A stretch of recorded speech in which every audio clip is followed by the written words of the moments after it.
This is an Ellis Mowers and More small engine repair.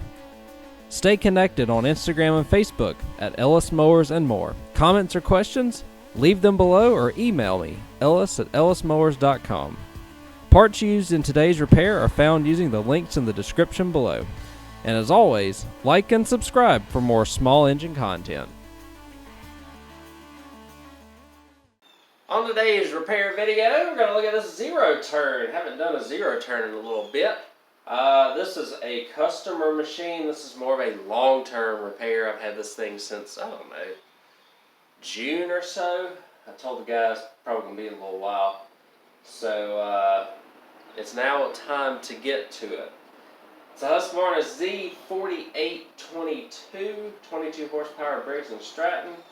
48-inch cut. We've got quite a few things that we've got to take care of on this, and we'll get into it as we take a walk around. This is one of the older Husqvarna zero turns that we have here, and it's an AYP made one, and currently I've got it to turn over. I don't know if I have a bad starter solenoid or if I have a bad safety switch at this point. This deck raising lever here, the foot lever, needs to be repaired. Add a little bit of, either knock it down a little bit here because it's having trouble staying on the guides here. So we'll have to fix something to make that work as well. And then we got to get it running, got to make sure that it drives. Currently, like I said, I've got an issue with the starter, either the starter solenoid or a safety switch that won't allow it to turn on or to crank without jumping the terminals. So we'll give you a look around.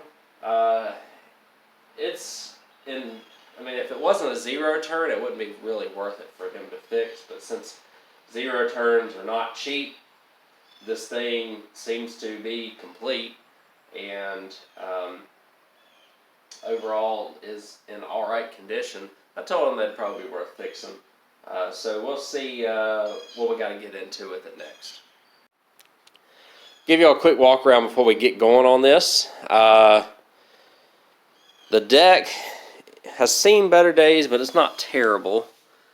There's one small hole on the left side over here that I can probably show y'all right there. But the rest of it, a little bit of rot, but seems alright. It's been sitting in the back of a garage for a long time. It sat out here because I just don't have the space for it, but it did sit out here for a couple of months. That's why it's got pine straw and stuff on it. I got to vacuum some stuff out of it here where the air filter is. The air filter's not in terrible shape for what it is. When I turn the switch, I hear relays clicking and stuff, and the solenoid working in the carburetor. So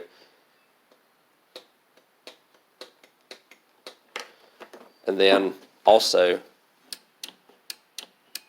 I hear the safety switch clicking there too, but I don't have anything when I turn the key. So I do have something when I cross the terminals. So what I'm going to do, another good news is the gas tank is empty, so I'm hoping that the gas, I just got to vacuum out a little bit of gas or debris out of it right there, and then vacuum up this before I want to crank it up, because if I can get it to crank, get it to run, I'll fire it off a starter fluid, and then we'll see if we can get it to pump enough gas up so that we can get it to actually run. I doubt that this is going to run without a carb clean, but I could be surprised. We'll see, and we'll find out with it.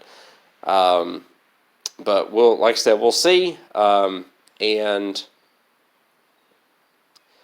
we'll go ahead and get going with it, I suppose. The oil is at a decent level. It's not, it's like right on the add mark. So, and it sounds good when cranking. So let me take care of all this vacuuming.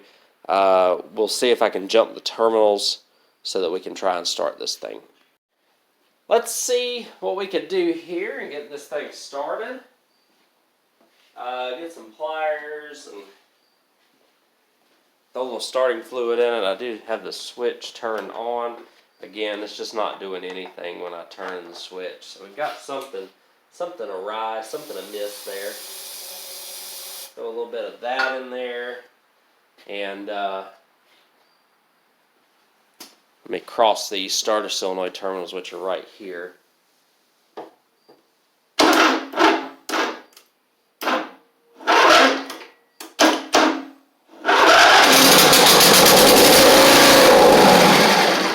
That's actually good. Awesome. So let me grab a little bit of gas.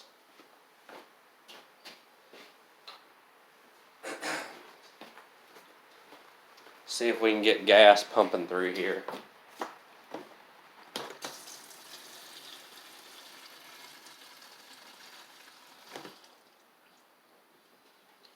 I'm going to do that a couple more times there just to see the starter fluid, so hopefully we can get a little bit of pumping action here. Let's see, let me get on this side for y'all.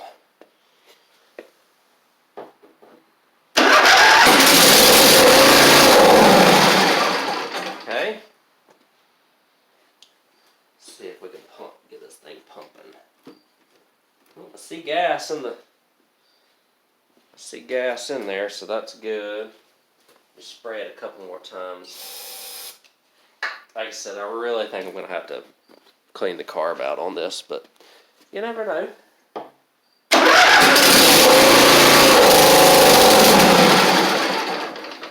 Wanted to stay running there.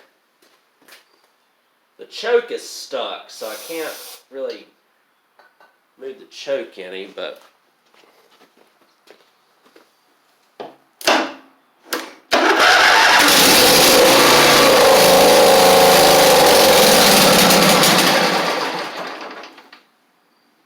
we might be able to save this thing, because it's trying to run without choke on, which is really good.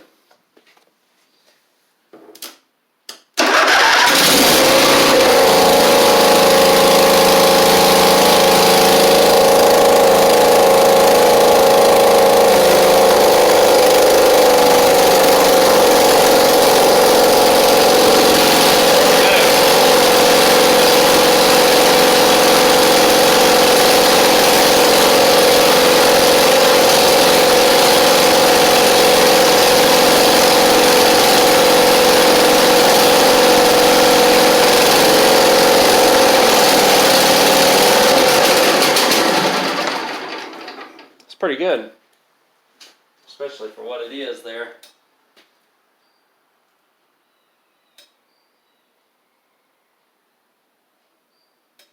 Does not feel like the right side is firing though, so we may have a little bit of a carb issue on the right side. They just need a good clean of the jets. Let's try it one more time here.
But it runs on its own, which is good. So that's good. Actually, I wanted to see if I could drive it around. So let me do this one more time. I didn't want to do this, but I forgot. Just want to make sure that going forward and everything will be okay. Forgot where I put the gas cap at, but I'll find it.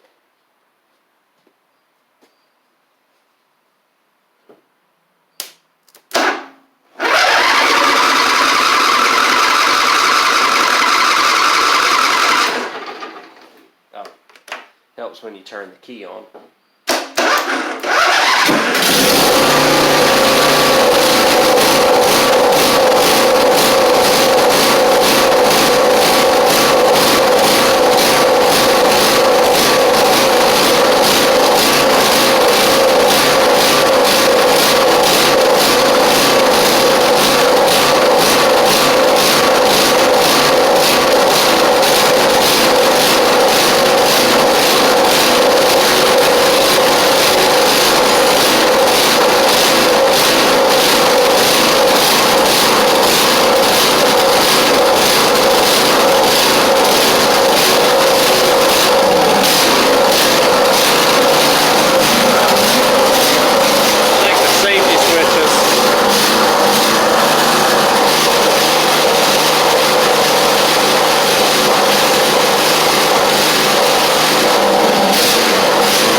Make sure the blades work. Now, all of them turn like they're supposed to.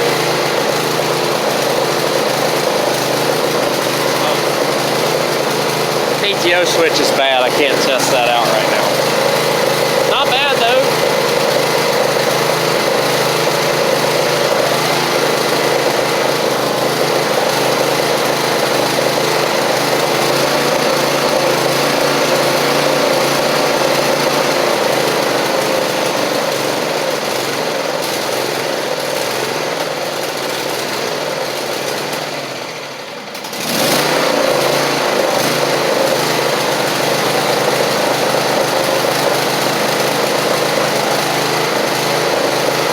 Sure the right or this side of the cylinder picked up as well. All right, I'll get it back in the garage and throw a starter solenoid on it. It's got some rust on the terminal, so I'm thinking that may be it. And see if I can find a PTO switch for it. I think I've got one here, so we'll see. Good news is I replaced the starter solenoid, and I learned that this you have to have the seat safety switch pushed down as well, but I tried it with the old solenoid and it didn't work, so crank it over or put it in the on position, push the button, you'll hear a click, and then you can start it. Like I said, I got to fix the choke cable. The choke cable's frozen up. The PTO button is broken. I think I've got one, so I'm going to pull that off next. But we got it starting, running, and driving, which is good considering that this thing's set up for a while. So got to get all that sorted, I want to make sure that it's charging the battery as well. It sounds like it is. I think it would be have already sucked most of that battery life out if not. So hit the PTO switch. PTO switch is pretty easy to get to. Usually these windows are not open, but we can use them to our advantage here. Or maybe I'll just go underneath, pull. It's a 6-pin plug. And you can see this button's just falling off here. And then we got a couple of tabs on each side that we've got to take off. It almost kind of looks like this one's screwed in place. No, just a couple tabs. Okay. Pull it out of here. Kind of looks like it's been taken out before, but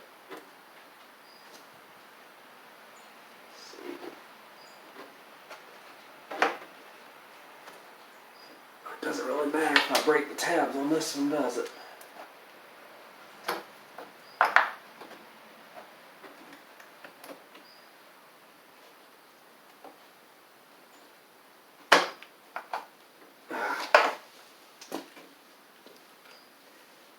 Can't get that last tab there. Doesn't matter, because I mean, I'm not using it anymore, right? We'll just grab you old pliers and just pull it out.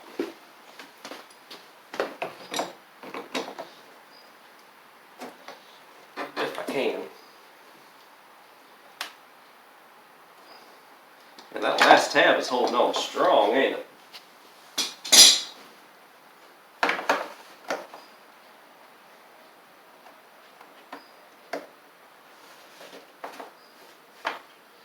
Move that bolt out of the way, but I'm going to pull this out. Obviously, we've got some. Oh, man.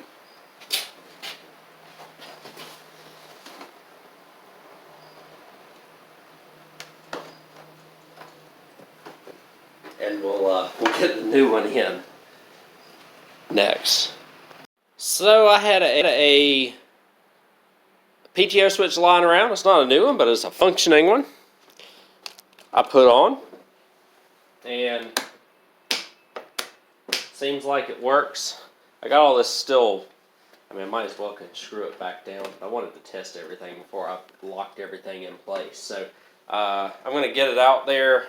Again, it's just 4 bolts to get this little panel off, and then I found that the other one, just one of the plastic tabs was toast, and it was resisting me, so that's why I was having issues with that. But it's all back together now. Let's make sure it'll start, or at least turn over. Okay, so that's good. I do need to check to make sure that the battery is charging before I take it outside, test the blaze. And I gotta put a choke cable on it. I think I got a choke cable hanging around somewhere too. So proceed.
Nice to have that spot open in the driveway again. I filled it with another machine, obviously, but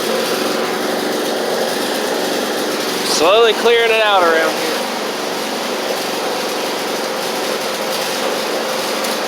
Of mowers, at least. As I look on my backyard, and that's all I see. But it's the least amount of mowers I've had in probably about 6 months. So.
Investigating to do, unfortunately.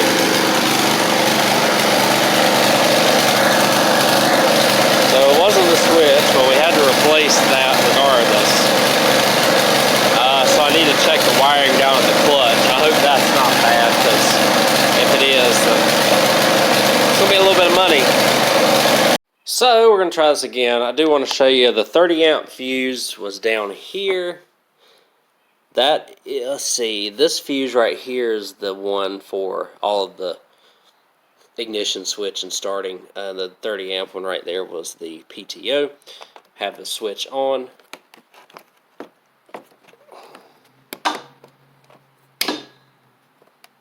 You hear the clicking. So we've got the PTO switch, or PTO clutch clicking now.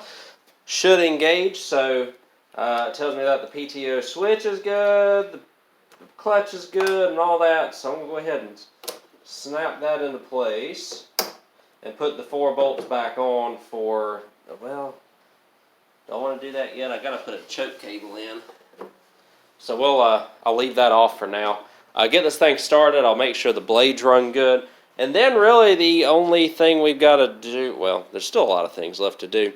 But we've got to put new blades on it because those blades are absolutely shot.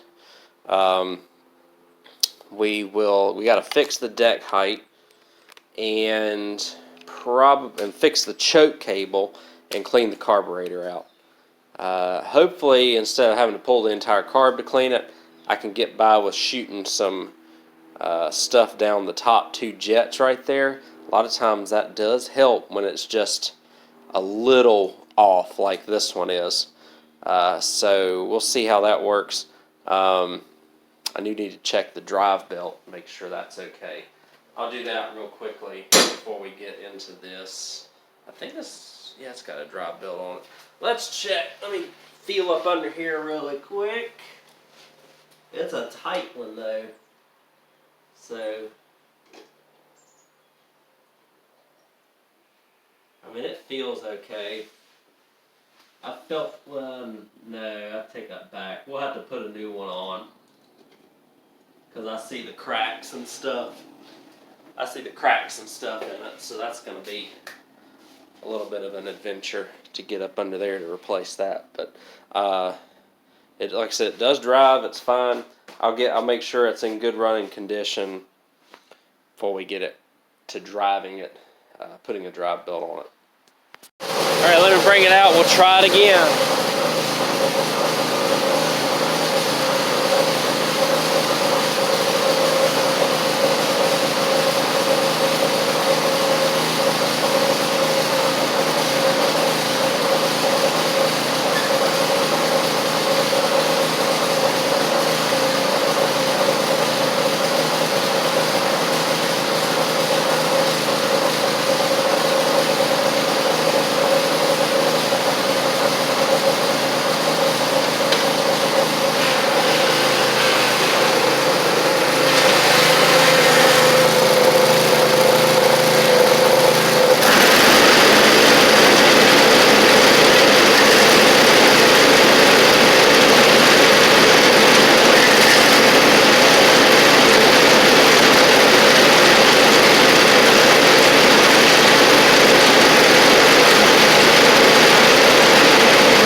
see how I can raise that a little bit so that it doesn't drop the deck. But y'all saw the blades turned on, so that's good. We got something running, driving, and cutting now. So obviously we got the carb issues that we need to resolve. I might go ahead and change the oil in it and just clean it up really good, and then start working on the remainder of it.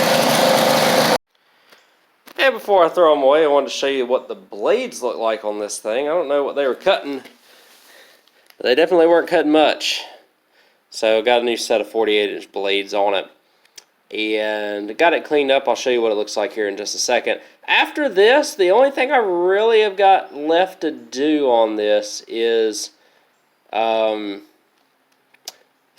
it running better, carburetor-wise, and figure out how I can make the mower deck stay up, because it keeps crashing down because of the way that lift mechanism is. As long as I can figure that out, we'll be good.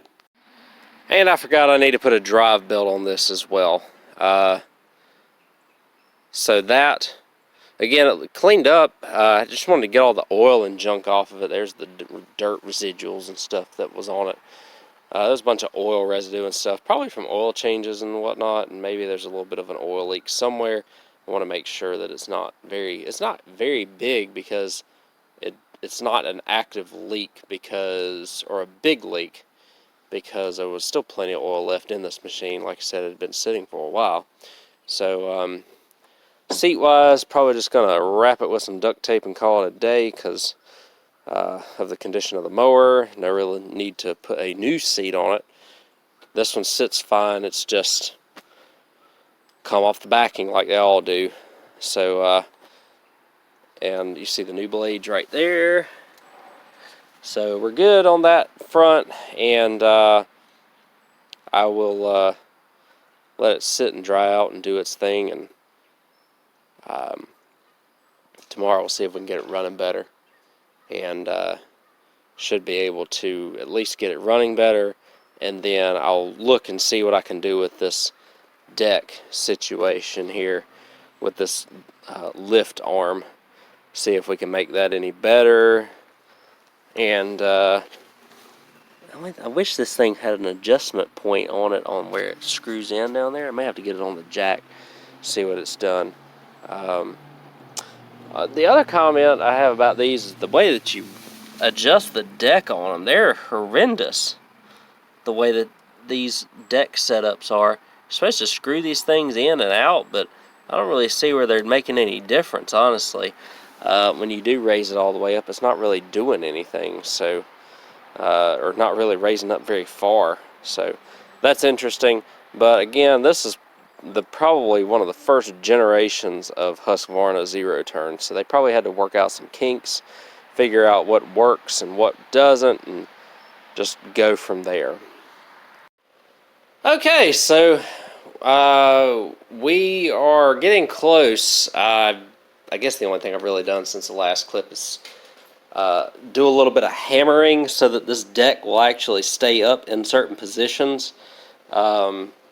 What happens is these little nubs get worn off, and over time, and they just slide down. So I took this piece off, which is just a couple of bolts and a little bit of finagling. Took a hammer to that, took a hammer to that, and now we've got something that works much, much better than it did, at least. Carb clean wise, it seems like this thing runs a little bit better the more I run it, but we are going to pull what I'm going to do first, before I pull the whole intake off, is take the air filter and all that good stuff off here. And this is the commercial air filter that they run for Briggs & Stratton, or the extended life is what they call it. I'm going to pull the 5/16 off right here, the 3/8 off on the sides here, and this carburetor has a little plate on the top, and what you can do is there's a couple small jets there, and I've had success pulling that plate off, carb spraying the jets on it, getting them cleared out, and then being able to run it after that. I may even drain the bottom of the bowl a little bit too. The good thing about this is that it looked like it was stored with no gas. That's why we are having good success so far with this running. It starts right up. It's just running a little bit off. So I'm going to take care of that. All I'm going to do is pull these bolts off for the shroud and also for the grass, the little, I guess, the shroud to keep the grass from intruding into the flywheel there, flywheel cover, and get y'all to the point where I am going to take that piece off and see what we can do. And hopefully we won't have to pull the carburetor because it is running decent for what it is. After that, really all that's left to do is replace the drive belt. So we'll work on both of those. So I got the cover off, and some of the carburetors, especially the older ones, have these plates here on the top where the jets are, or where some of the jets are. Now, this one's running okay. It's just, it's got a little surging and a little bit of a misstep to it from what it sounds like. So what I do a lot of times is I'll take this top piece right here and just pop it off like that. I know there's a ton of dirt right here. I apologize. Can't clean everywhere on these things, but this is the delicate process. You got to be careful with this gasket here.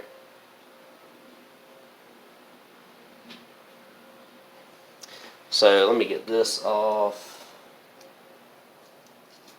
and this may tear all to pieces, and then we're going to have a little bit of fun putting it back on, but I just need to get it so that I can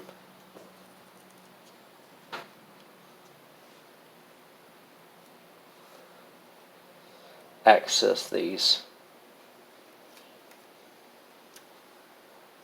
jets. I can kind of see where those jets are a little bit messed up too.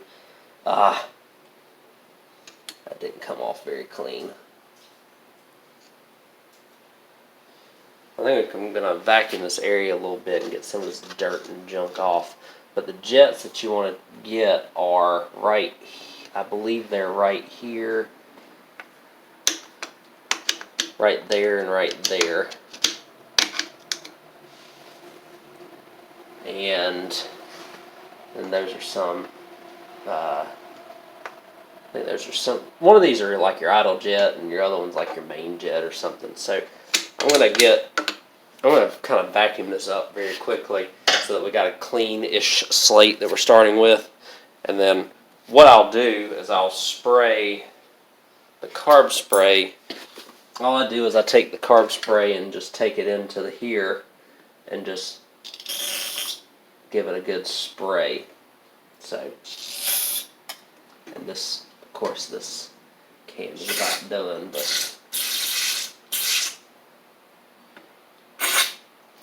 but I'll get a new can. But that's what I'll do.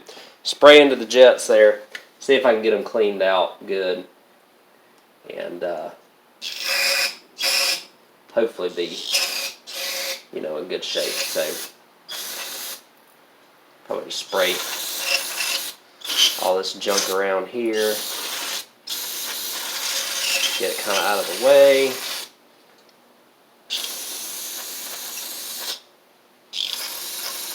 This ain't powerful enough to do anything anymore, so. But we'll get the new carb spray here. Close your eyes, wear protective.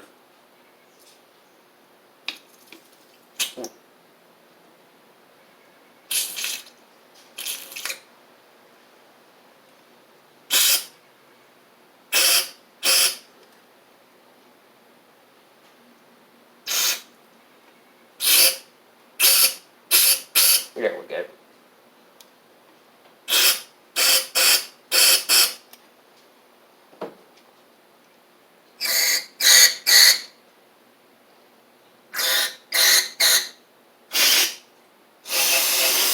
crazy. Alright. Kind of take it as it goes sometimes, right?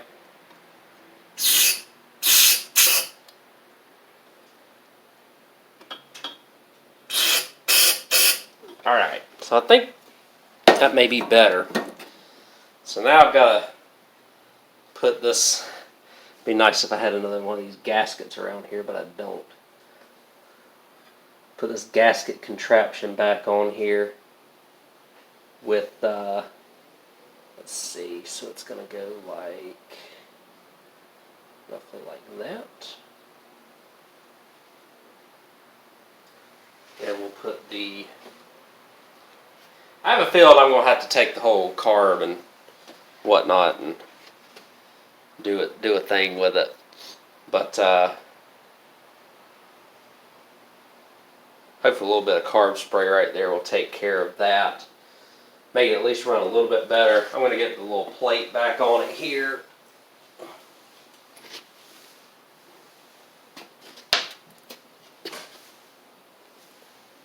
And we'll see what needs to be done.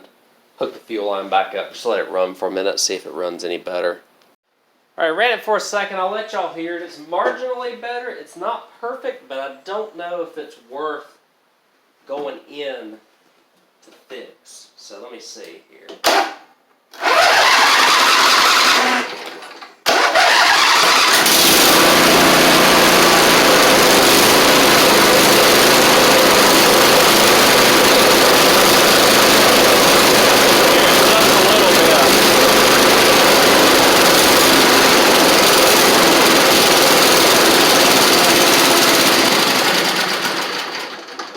So it doesn't quite idle.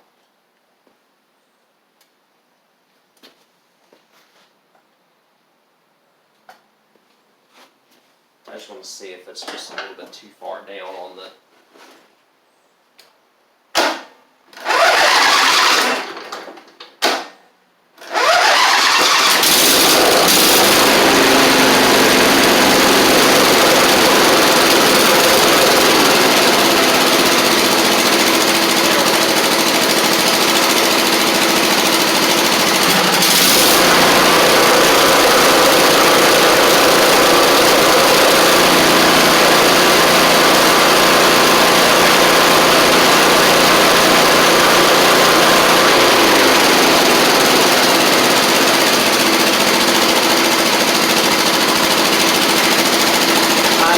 Like 90 to 95% there, and just for the guy just trying to get this back going on the cheap for him, I don't know if it warrants me going into it anymore.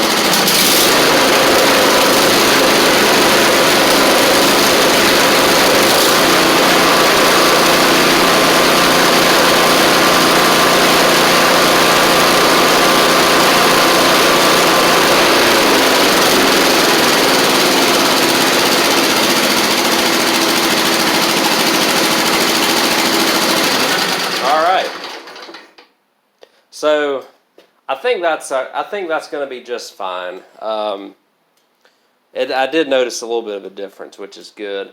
Again, we're just trying to get this guy back going for relatively cheap, and not having to pull the intake just to fix just a tiny bit of popping is going to save him quite a bit of money. Because I've already put a battery on it, I'm going to put a drive belt on it, had to put blades on it. But I think it'll be in good shape. So I'll get this cover back on, and hopefully it'll be good after that. Yeah, like I said, the next thing I've got to do is the drive belt, and that's coming in tomorrow, so I'll get the drive belt in on it. And I'll show you all how to do that when that comes in, and then we will probably just test it out a little bit just to make sure that everything works. On it. It's not the prettiest mower by any means, but if my man's got a running, driving and cutting zero turn for, relatively cheap, because he already had it, he just needed to be rebuilt, essentially, then he's going to be in good shape. So let me get that drive belt in. We'll put that on. All right, so we pretty much got it done, which is good. The drive belt wasn't too bad. If you look up underneath the bottom here, what you got to do, or the best way to go about this, is to drop the PTO clutch right there at the 5/8, and then you pretty much have access to the remaining pulleys. You don't have to take any other brackets off or anything like that. Just pay attention to the way the belt was on before you put it on, or before you take it off. Even take pictures, and then there's your tension spring for it, so you can pull that tension spring. It does driving a little bit better. I think this thing's just kind of wore out though. I think it's been run a little bit hard for its life, but it's still, I mean, it starts and drives and does all the things, so you can't really fault it for that. And well, this thing was sitting at the very, very back of somebody's garage for I don't know how long, and the fact that it ran as good as it did is good. So I'll show you that it starts and does all the things here.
So there you go. Set the park brake, and we should be good.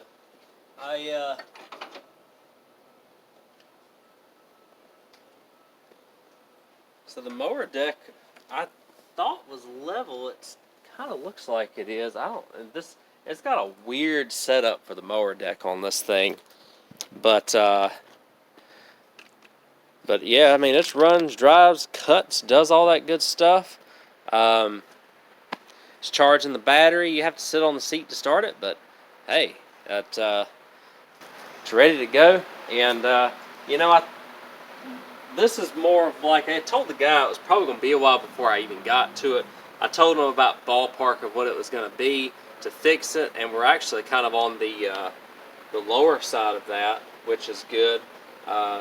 Parts wise, we put a drive belt on it, we put some blades on it, and that's pretty much it. And carburetor came around. It's running better. It could run just a tiny bit better, but we're keeping it in budget for them. And again, with the shape of this, the fact that it's, you know, running, driving, cutting, and doing all the things pretty much with not a lot of effort. We had to put a PTO switch on it, and a drive belt. Put a little ATF in this front tire to keep it up. And apart from that, I mean, it's fairly starter solenoid, so don't forget that. Fairly good though. Very surprised at how well this ended up coming out. I put a little duct tape on the seat because the seat backing is off of it, but just to keep the seat on it. But apart from that, I mean, we're good to go. And I'm ready to get this thing back to its owner. I tell y'all what, I'll back it out a little bit for y'all here because This is probably some of the cleanest it's been around here in months, to be honest with you. So we've got what, 1, 2, 3, 4, 5, 6, 7, 8, 9 in the driveway, and well, a customer mower back there, which would be 10, and then this one, which I'm about to go part. So we have been cranking them out here lately, as y'all been seeing on the channel. We had, I think I sold 8 riding mowers in October, which is pretty good. Almost all of those y'all saw on the channel. We've been doing riding mowers back to back to back here up until about a week ago. And we got the 0 turn done. So tell the guy it's done, go get paid for that, and get one less out of the driveway, or one less in the driveway, get one more out of the driveway, and work on some other stuff to try and get it out of here as well. I don't know, nothing really much else to say. I do appreciate y'all watching this small engine repair. I'm going to turn these things around and continue to get them coming in for y'all here in the coming days, in the coming weeks as we head into the off season. Hopefully we'll be turning around more of the projects that even more of the projects that I'll be doing now that we've gotten a lot of these customer repairs knocked out here for people, which is fantastic. So thanks again, y'all. Thanks for all the support. We'll see what we can continue to crank out here in the garage, and I do appreciate y'all watching, and I will catch y'all on the next video.